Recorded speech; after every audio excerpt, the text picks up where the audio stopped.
from the heart of Dubai, where tomorrow is being built today, to the world. Welcome to the CTO Show with Mehmet.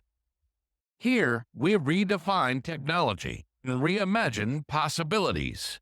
With Mehmet, delve into the riveting realms of AI, cybersecurity, and digital technology.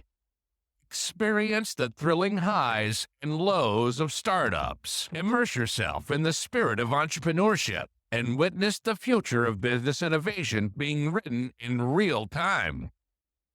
Now, without further ado, let's tune in, explore the future. Hello and welcome back to a new episode of the CTO Show with Mehmet. Today I'm very pleased joining me from Dubai, and I'm very happy for that, Malachi Halliday. Malachi, usually the way I love to do it, I keep it to my guests to introduce themselves and tell us a little bit more about their background, their journey, and what they're currently up to.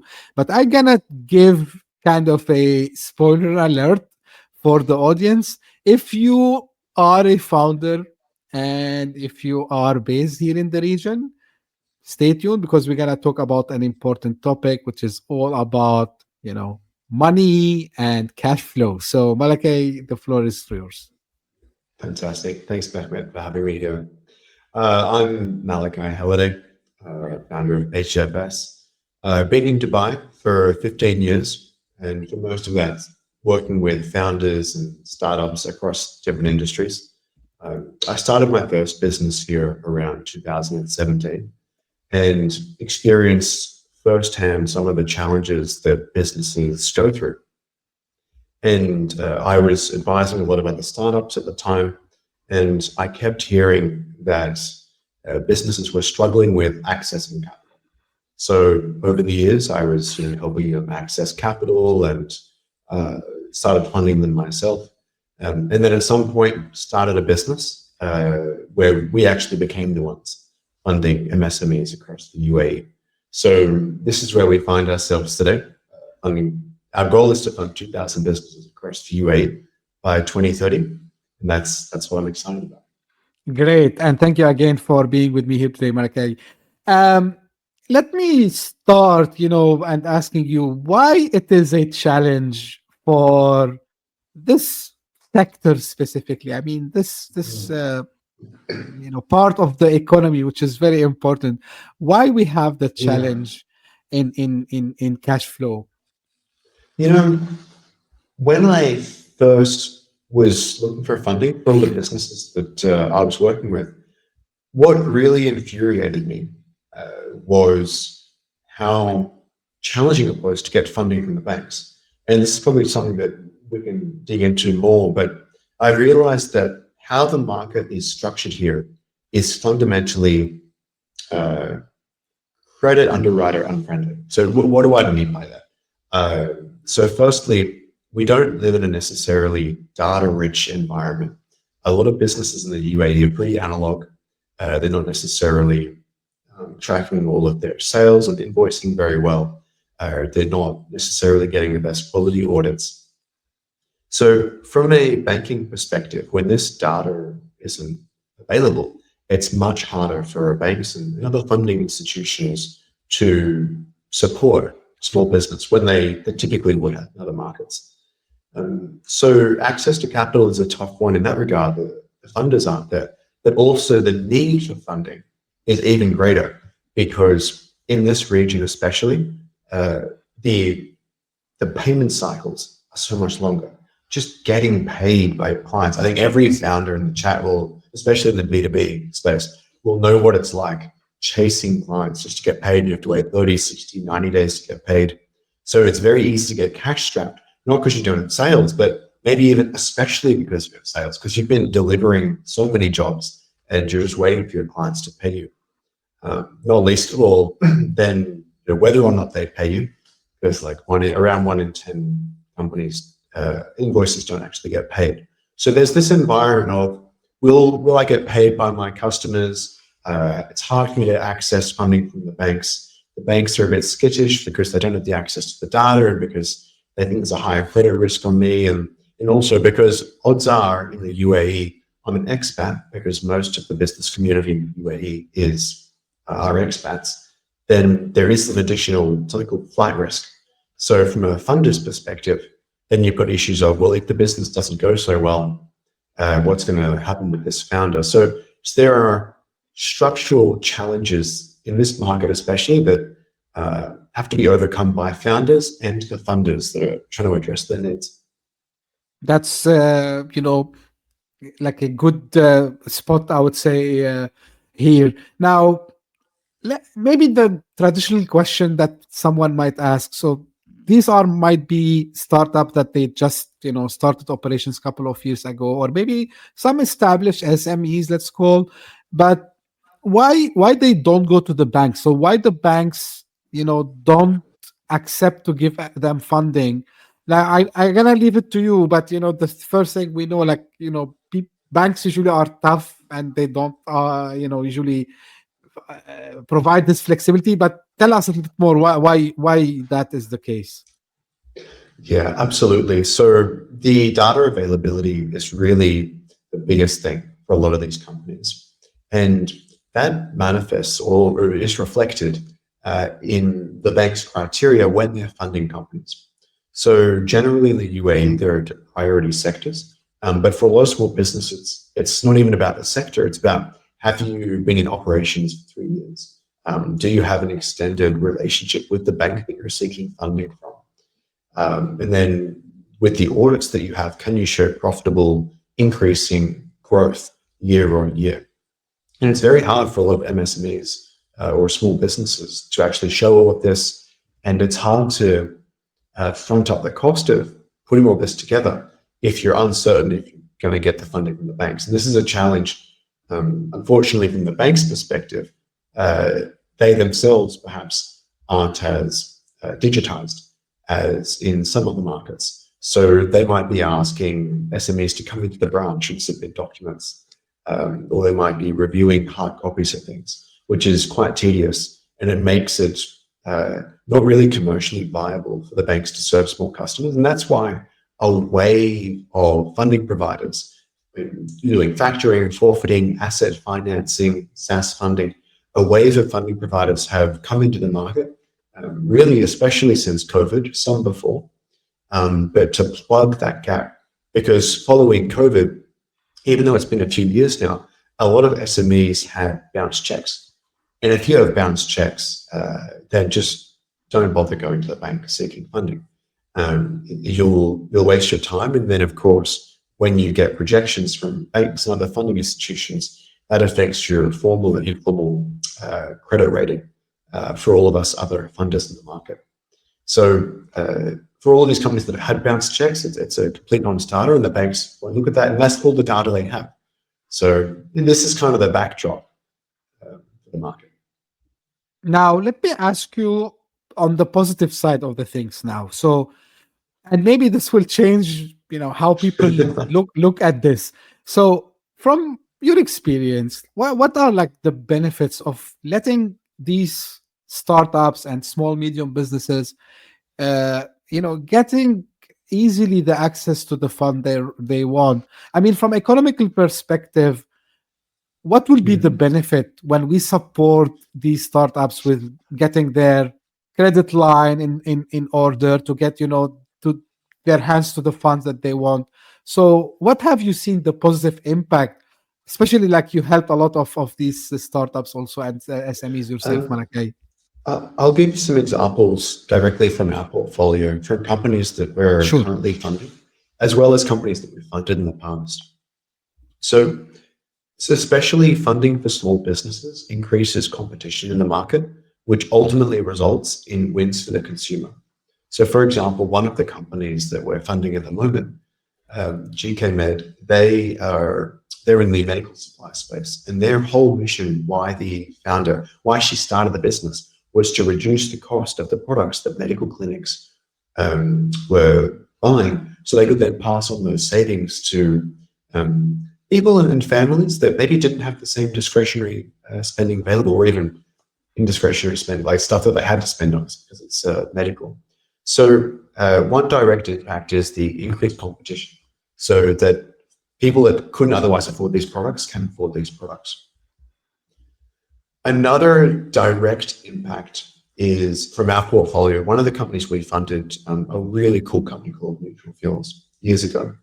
They're in the biofuel space, and they were taking like used toxic oil from a place. I don't want to describe something as toxic and then say where they were getting it from, but certain, fast food outlets, etc.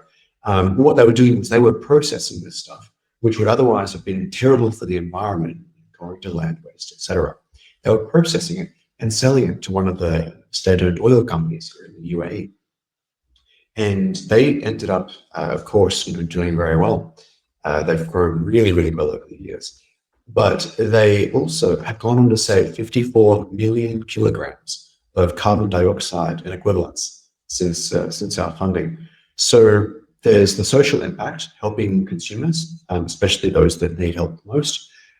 There's the environmental impact, and both of these things come back to competition. But the third pillar really would be what you mentioned, and it comes back to employment, because the more people you have employed through diversified channels in economy, ultimately the more resilient that economy is. There are less systemic risks, and that was one of the big things we heard a lot about with too big to fail in the GFC in 07 or 08, around that time. More small business, more employment, more social impact, more environmental impact, more innovation, less bureaucracy, and more lives changed.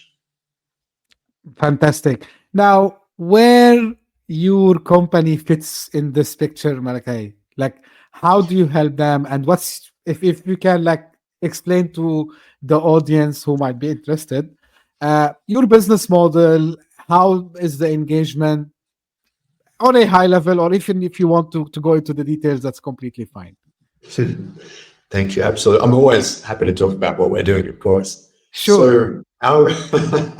So for our clients, what we do is, of course, step one, we provide them the cash, because clients come to us looking for cash so they can deliver on existing jobs. So we give them the working capital they need to capitalize on immediate growth opportunities. And then on the back of that, we also provide a few things. Firstly, we provide a fractional CFO, and this is probably the most important thing. More important, perhaps, than the funding that we provide is the fractional CFO, which gives very targeted advice to help these companies become more and more fundable. So we focus on the relevant KPIs depending on what their business is and depending on what they plan on spending on over the next 1 to 3 years. So we'll optimize their business, their customer relations, their data, what data they're collecting, like their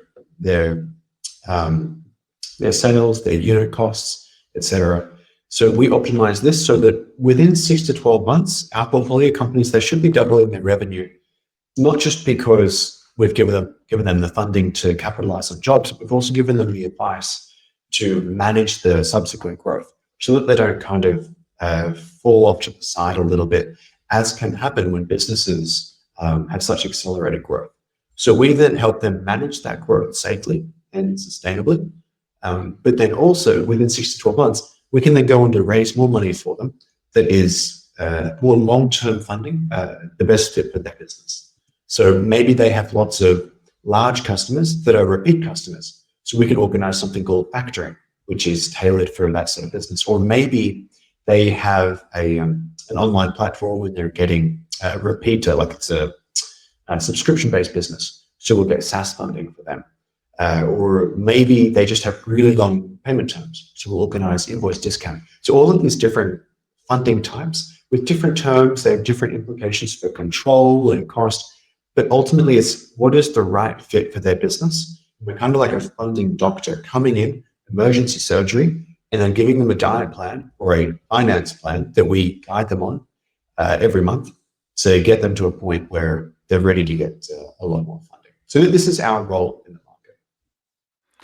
It's good to know, Malachi. Now, any criteria that usually you look into to get in this, like revenue perspective, how long has they have been in the business? Anything that you can shed light on? Absolutely.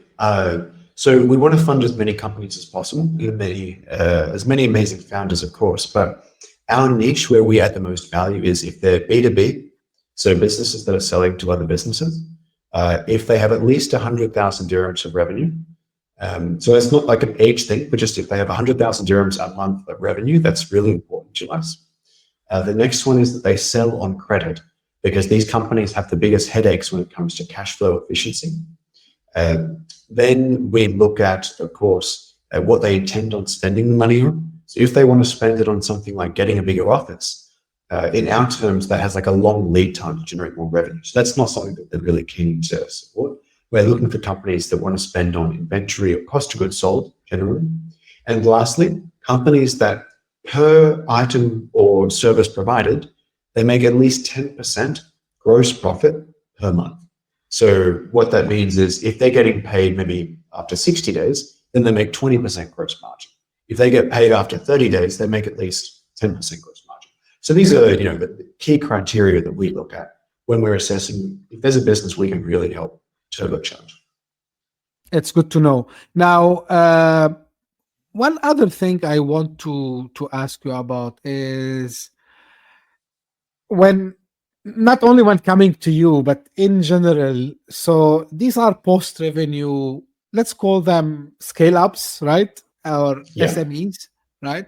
So when they are in front of someone like yourself, Malachi, and they are trying to get some funding, how they can be well prepared? What are like some of the things they need to be, let's say they have to do a homework, right, before coming in front of you or like any other one who they might be in front of.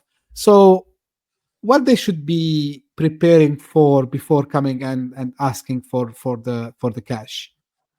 It's a really good question, because one of the worst things you can do is go for an application of funding and then not have your documents in place, and you waste your time, the funder's time.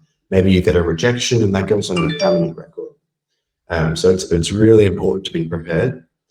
The sorts of things that every funding provider will ask for is, what are the constitutional documents? Like, where's your trade license, your MOA, or articles?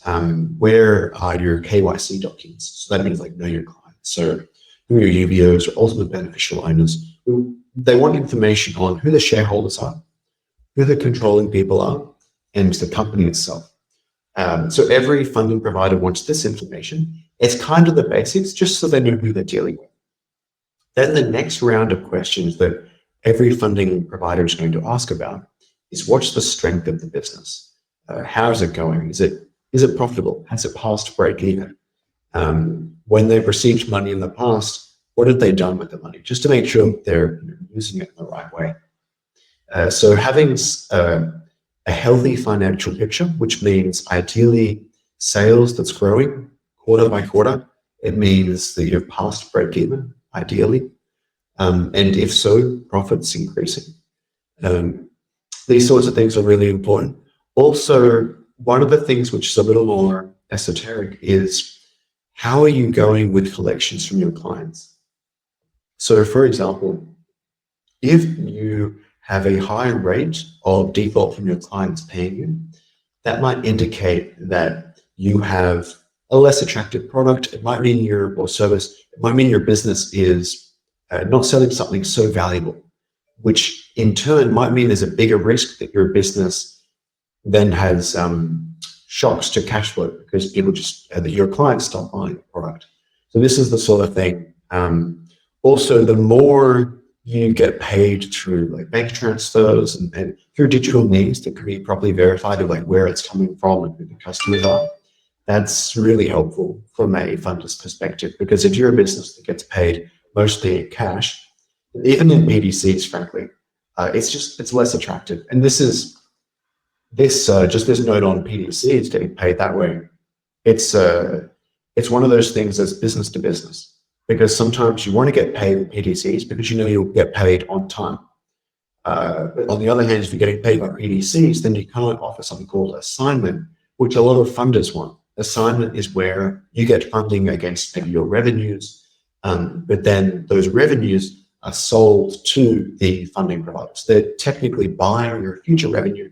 They're giving you the cash today to use for working capital. So it's a little bit case by case. Cool.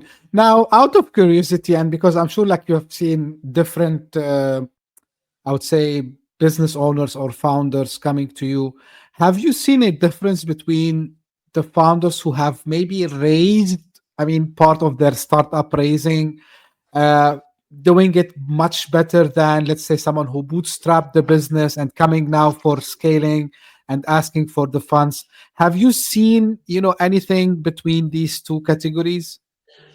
So we have a lot of both come and apply for funding. The ones that have bootstrapped, I have found to be generally quite tenacious, a little bit scrappier. Their data infrastructure is usually less formalized, less organized. So what that means, maybe they don't have, when they come for funding, they don't have all of the documents in place. Generally speaking, when they get to us, they will have passed break even because they're focused on getting the profitability first.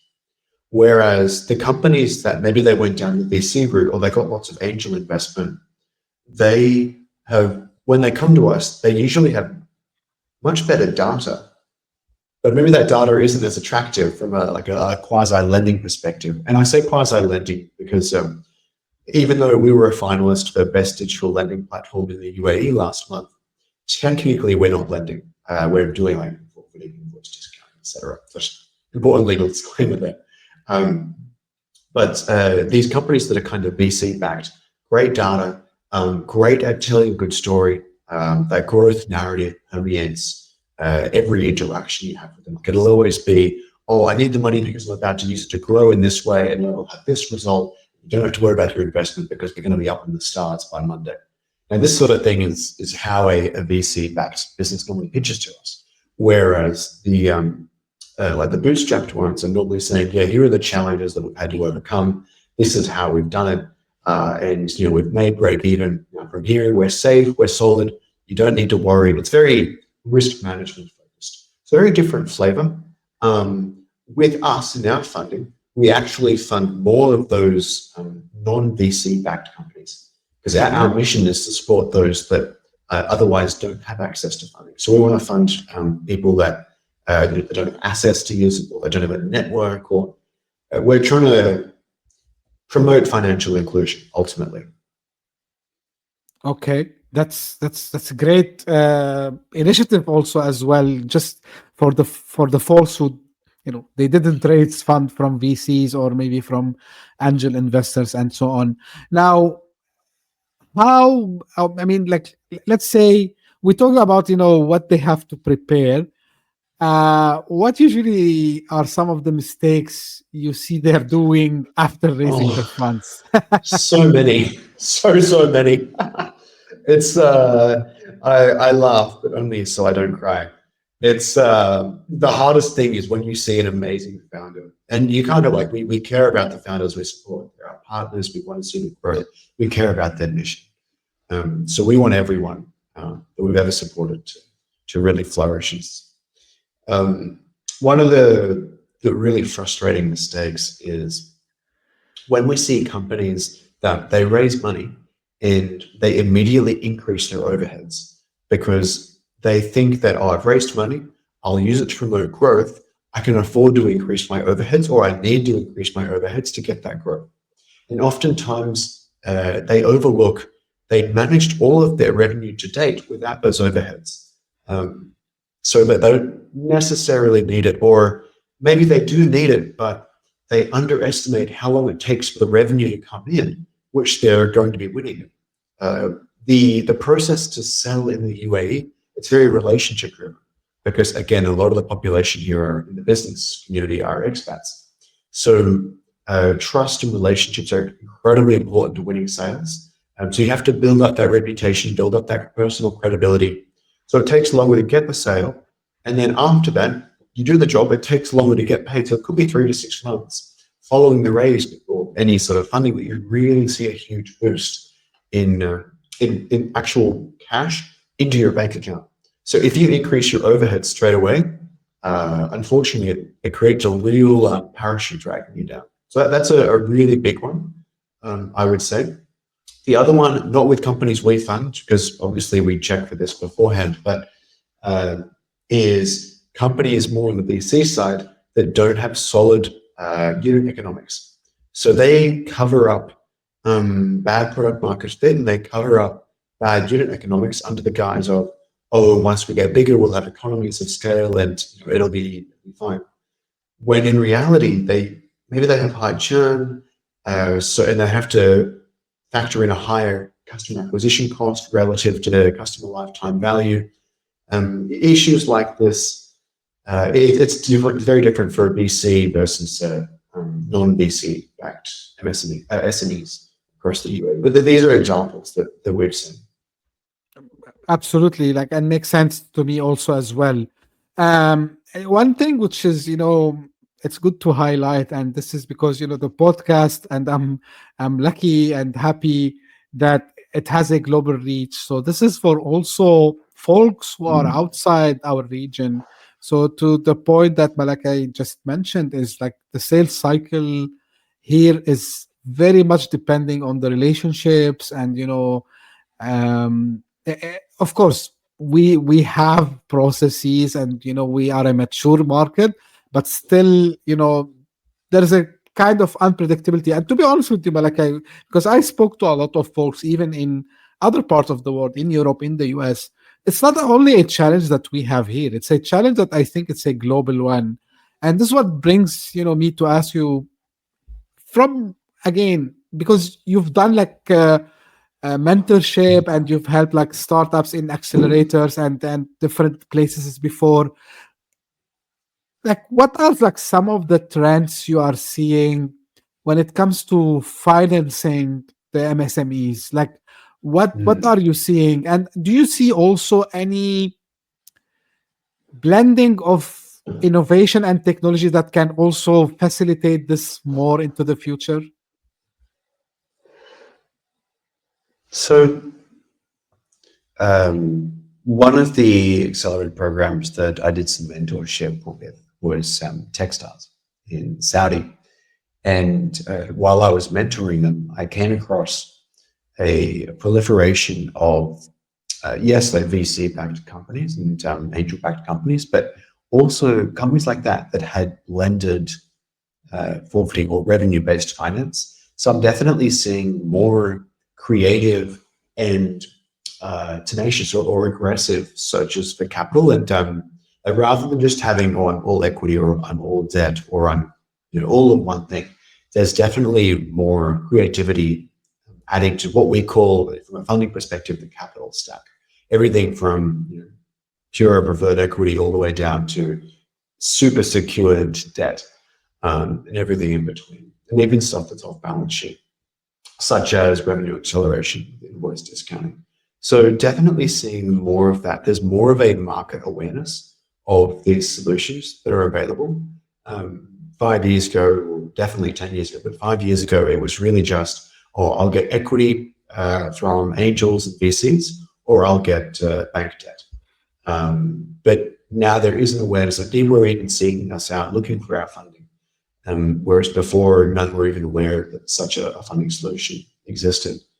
At the same time, to your point about the adaptation of technology, the biggest thing we've seen, or the biggest game changer, is two things, actually. One is the introduction of LLMs in customer service, which has reduced, from a funder's perspective, reduced customer acquisition cost, because a lot of the initial processing of customers could just be handled by an AI tool, LLM.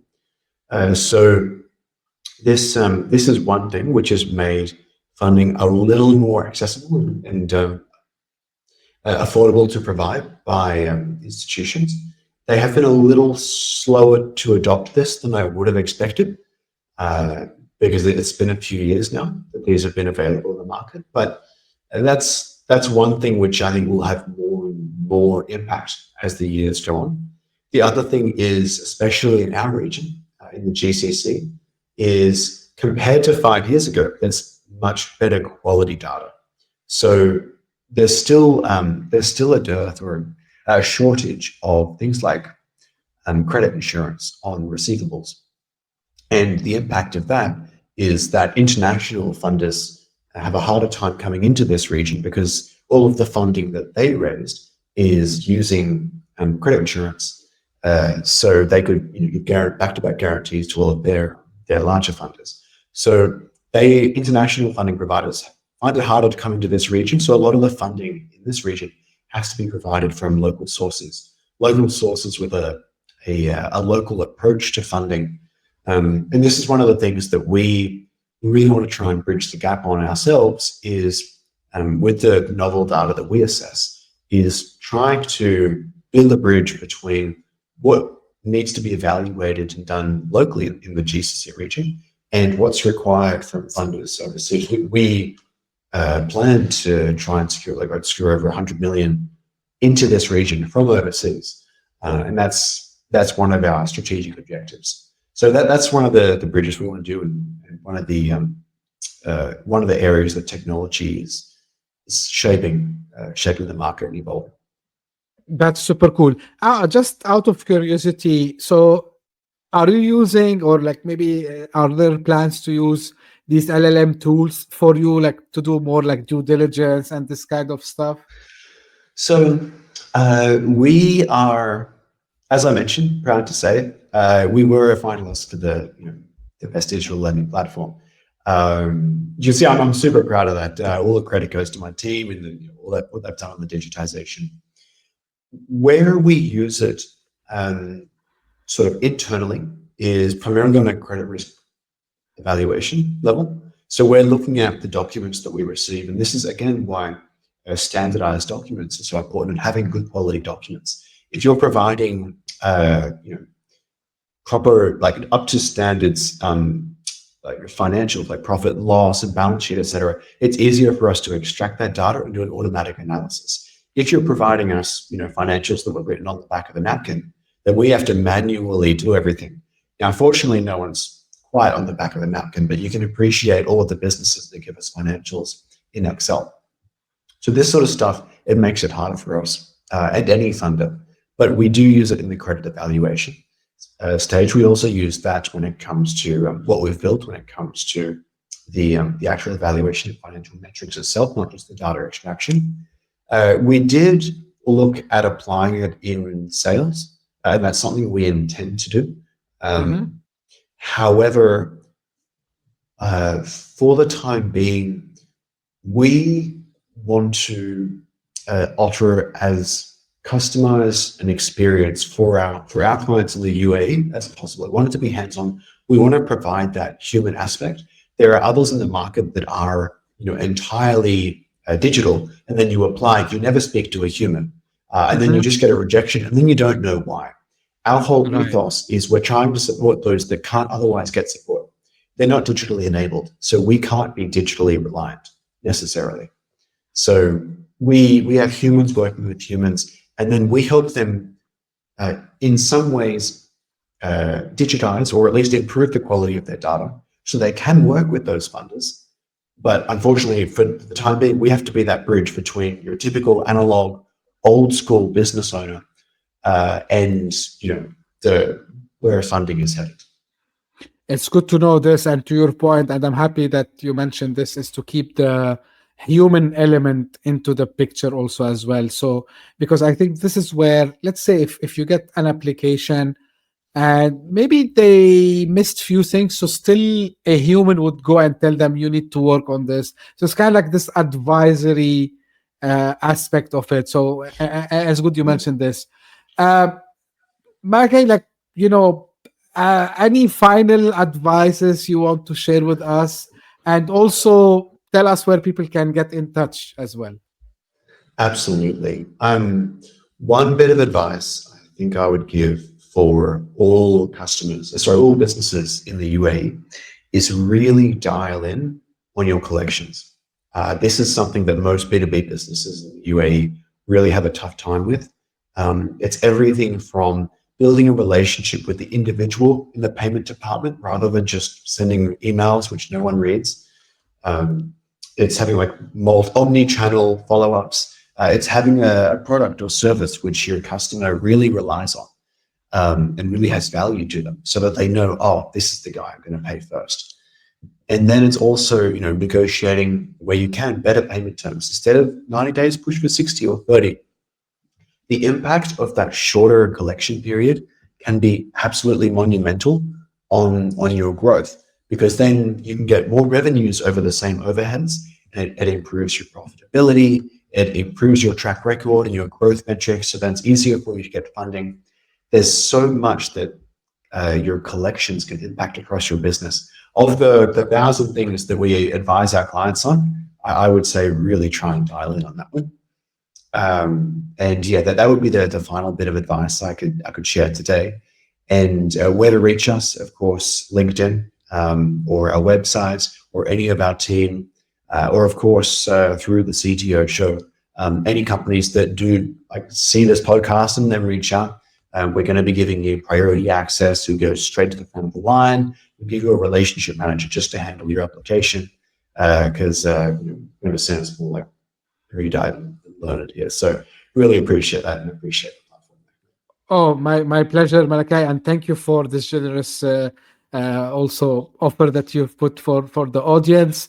And they don't have to go and search. I'm gonna make the life easy. If you go to the show notes, if you're listening on your favorite podcasting applications, you're gonna find the links in the show notes. If you're watching on YouTube, you will find in the description. Malachi, I really enjoyed the discussion, and I think it's an important, very important aspect of the growth of the economy, and of course of these MSMEs and startups also as well. And I really enjoyed how you emphasize on the collection aspect, on how they put the order in the house, I would say, for their financials, so they can have the prosperity that they aim for. And I always tell people, when you start a business, you should aim how to grow it more, and to grow it more you need to have a healthy financials. And thank you for the efforts you have put to make sure that also they have access to funding when they need it. I appreciate also being with me here today, Malachi. And this is usually how I end my podcast episodes. This is for the folks who are listening or watching us. If you just discovered this podcast by luck, thank you for passing by. I hope you enjoyed. If you did so, give us a thumb up and share it with your friends and colleagues. And if you are one of the folks who keep coming again and again, thank you for doing so. And thank you, because of all your efforts and all of your encouragement, we made it to be in the top 45 business podcasts in Dubai by FeedSpot. So thank you for making this happen, and keeping the podcast coming in the top 100 and sometimes the top 50 chart in the UAE and abroad. So thank you for the support, and we'll meet again very soon. Thank you. Bye-bye. Right. Hit that subscribe button, share the show with your tech-savvy friends and fellow entrepreneurs, and leave us a review on your favorite podcast app. Your support means the world to us.